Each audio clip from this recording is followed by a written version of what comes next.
মোটা একটা ছেকল দিয়ে রেখে দিয়েছে। কি হচ্ছেটা কি? নিয়মটা আস্তে আস্তে চেঞ্জ হয়ে যাচ্ছে, সবাই গিয়ে সামনে জ্যাম করছে। এরকম ডবল লাইন করেছে বলে কেস দিয়ে দিচ্ছে। ভাই সাহেব এরাও দিল না। তখন ঝর্ণা দেখতে পাবেন, মানে রাস্তাতে যাচ্ছেন হঠাৎ করে দেখবেন বড় একটা ঝর্ণা রাস্তা দিয়ে নেমে যাচ্ছে। এবার হচ্ছে যতটুকু রাস্তা আছে সমস্ত রাস্তাটুকুই পাহাড় বেয়ে বেয়ে ওঠা।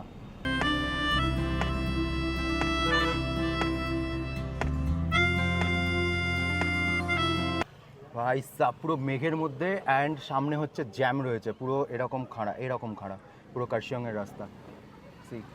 পুরো সামনে এবার মেঘের মধ্যে ঢুকছি, মানে আলাদা একটা থ্রিল কাজ করছে সত্যি বলছি। সামনে যে বাইকার্সগুলো আসছে, মানে আমি একটা কথা বলতে চাই, যারা বাইরে থেকে আসছেন বা যারা কার নিয়ে বাইরে থেকে আসছেন, পাকা হাত না হলে এখানকার ড্রাইভার পাওয়া যায়, সেই ড্রাইভার হায়ার করে নেবেন। নিজেরা মানে সত্যি কথা বলছি, নিজেরা আসবেন না যদি ডাউট থাকে নিজেদের ওপর।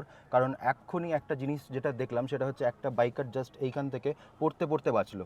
কারণ সে নিজে ছিল, তার সাথে আরও দুজন ছিল। কারণ এইখানে যে খাদটা পুরো হচ্ছে একদম খাদ, মানে কেউ আর পাবে না বলতে মানে নিচে একদম পড়বে গিয়ে, বুঝতে পারছেন তো? মানে সেই জিনিসটা করা একদমই, মানে অতিরিক্ত বাড়াবাড়ি করা একদমই দরকার নেই। যদি নিজের মধ্যে কনফিডেন্স না থাকে, না আসাই ভালো, বা গাড়ি ভাড়া করে আসা ভালো, বা ড্রাইভার হায়ার করে আসা ভালো। সত্যি বলছি, পাহাড় এখন একটা কেমন হয়ে গেছে, মানে পাহাড়ের একটা রুলস ছিল যে এক লাইনে থাকলে, মানে এই সিঙ্গেল লেনে যদি উল্টো দিক দিয়ে গাড়ি আসে তাহলে একটা লাইনেই সবাই দাঁড়িয়ে থাকবে। কিন্তু এই যে বাইকার্সগুলো সামনে গিয়ে জ্যাম করছে, এটা আমি কোনোদিন দেখিনি। মানে এই জিনিসটা আমি এদের কাছ থেকে শিখেছিলাম যে যতই জ্যাম হোক একটা লাইনে থাকো, উল্টো দিক থেকে যারা আসছে তাদের আসতে দাও। কিন্তু এখন দেখছি নিয়মটা আস্তে আস্তে চেঞ্জ হয়ে যাচ্ছে, সবাই গিয়ে সামনে জ্যাম করছে। সামনে থেকে দেখুন যে মেঘগুলো আস্তে আস্তে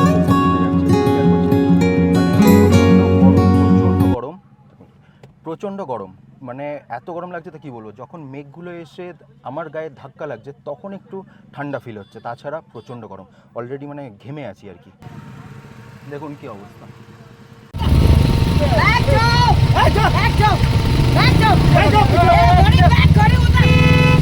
কেস দিচ্ছে।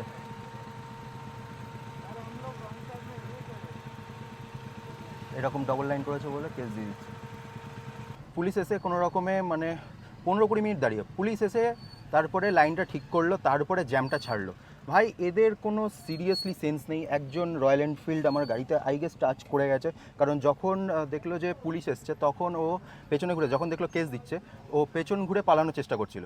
তো মানে এত জ্যাম এখানে পুরো লাগিয়ে দিয়েছে। এখান থেকে কার্শিয়ং 6 কিলোমিটার, কিন্তু সময় লাগবে বলছে যে 40 মিনিট, মানে এইটুকু উঠতে। মানে পাহাড়ে বুঝতে পারছেন কোন লেভেলের জ্যাম। আর যেখানে হচ্ছে আমি যাচ্ছি, মানে যেখানে হোটেল নেওয়া আছে, সেটা তো বলছে 2.5 ঘন্টা লাগবে। 32 কিলোমিটার যেতে 2.5 ঘন্টা লাগবে, মানে কোন লেভেলের জ্যাম বুঝতে পারছেন।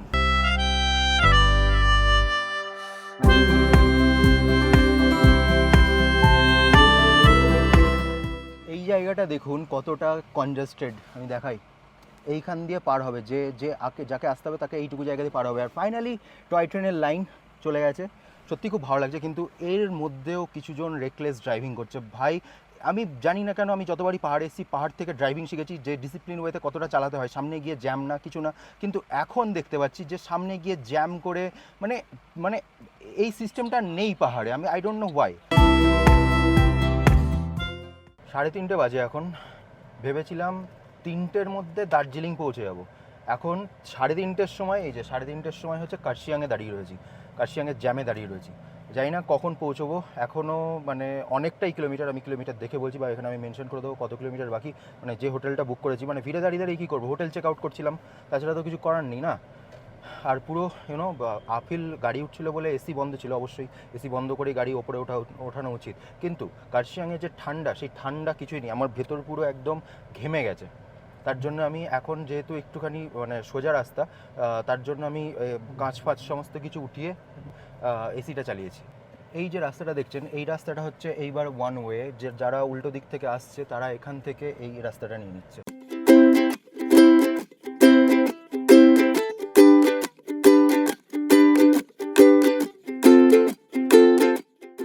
এখন বাজে হচ্ছে 3:45। এইবার আমি কার্শিয়াংয়ের ঢোকার যে রাস্তাটা সেইটা ছাড়িয়ে এসেছি, সেটা ছাড়িয়ে এসে যা সামনে যা দেখতে পাচ্ছি, এখানে জ্যাম থাকলেও 15 সেকেন্ড ম্যাক্স টু ম্যাক্স, ওইটার মতো না যে 30 মিনিট ধরে পাহাড়ের এরকম ঢালে দাঁড়িয়েই রয়েছি।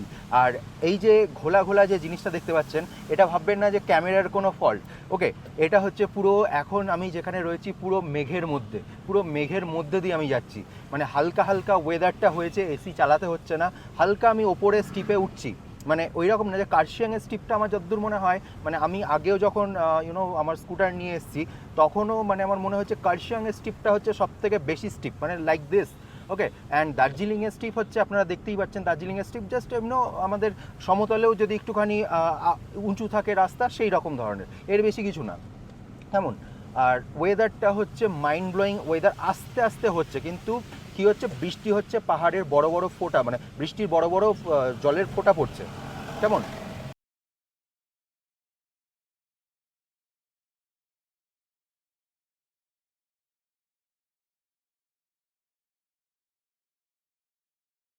সামনে যা দেখতে পাচ্ছি, সামনের যে বুলেটটা, এটা হচ্ছে এপিন নাম্বার। এইবার কেসটা হচ্ছে ওনারা অন্ধ্রপ্রদেশ থেকে মানে দার্জিলিং ঘুরতে এসছেন, ভাবা যায়।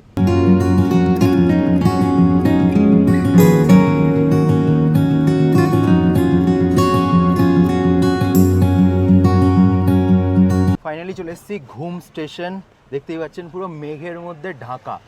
ঘড়িতে এখন বাজে 4:45, অ্যান্ড আমি এখানে একটা দাঁড়িয়েছি রেজিং বলে লজ অ্যান্ড রেস্টুরেন্টে, ঠিক আছে। তো মানে প্রচণ্ড খিদে পেয়েছে, প্রচণ্ড খিদে পেয়েছে, সেই সকালবেলা কখন খেয়ে বেরিয়েছি। আর একটা প্রবলেম হয়ে গেছে, যেটা হচ্ছে মানে কার্শিয়াংয়ে যতগুলো ছিল মানে পেট্রোল পাম্প ছিল, সব কটা পেট্রোল পাম্প বন্ধ। দুটো পেট্রোল পাম্প ছিল, দুটোই বন্ধ। আমি মানে ভাবতে পারিনি যে এরকম অবস্থা হয়ে যাবে। আমি আগে থেকে যদি এরকম আঁচ পেতাম যে কার্শিয়াংয়ে বন্ধ, মানে কার্শিয়াং অব্দি হাসতে খেলতে চলে আসবে, কিন্তু তারপরে যখন মানে আস্তে আস্তে ওপরে উঠছি বা করছি, তখন একটু রিস্ক হয়ে যাচ্ছে, কারণ এখনও পর্যন্ত কোনো পেট্রোল পাম্প পাইনি। আমি আগে জানলে শিলিগুড়ি থেকেই পেট্রোলটা মানে ডিজেলটা ভরে নিতাম। এনিওয়েজ, ওয়েদার দেখতে পাচ্ছেন, ওয়েদার কেমন, পুরো পুরো মেঘলা ওয়েদার হয়ে রয়েছে, মানে মেঘলা মানে মেঘ জমে রয়েছে, অ্যান্ড বৃষ্টি হয়েছে, ভালোই মতো বৃষ্টি হয়েছে। মাইকটা খুললাম, হয়তো একটু অন্যরকম আওয়াজ আসতে পারে। ব্যাপারটা যেটা বলছি, অনেকক্ষণ ধরে খাওয়ার চেষ্টা করছি, কোথাও গাড়ি দাঁড় করাতে পারছি না, এত ভিড়, রাস্তায় তো গাড়ি দাঁড় করানো ছেড়েই দিন, কিন্তু আশেপাশে কোথাও দাঁড় করাতে পারছি না। তো এখন যে যাই হোক একটু কিছু খাবার পেটে পড়ছে, অ্যান্ড মানে মনে হচ্ছে যেন থ্যাংক ইউ অ্যান্ড এইটা অর্ডার করেছি ম্যাগি, গরম গরম ম্যাগি আর কফি। সবাই যখন পেটে পড়লো না, মনে হচ্ছে যেন শরীরে জান এলো।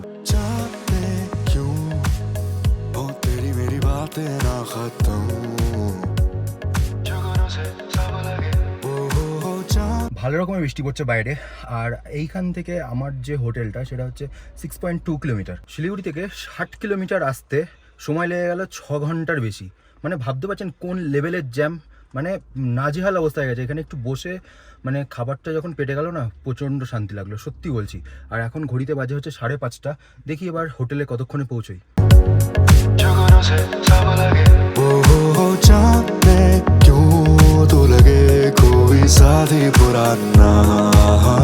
বাঁচলাম, পেট্রোল পাম্প পেয়েছি ভাই একটা।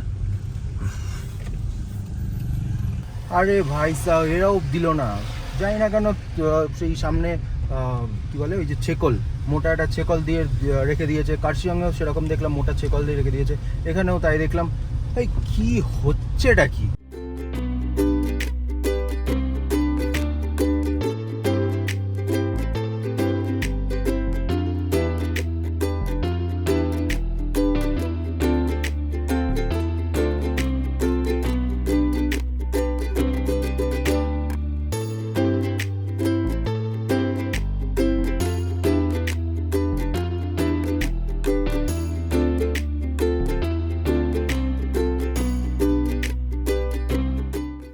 সামনেই হচ্ছে Keventers and mall road.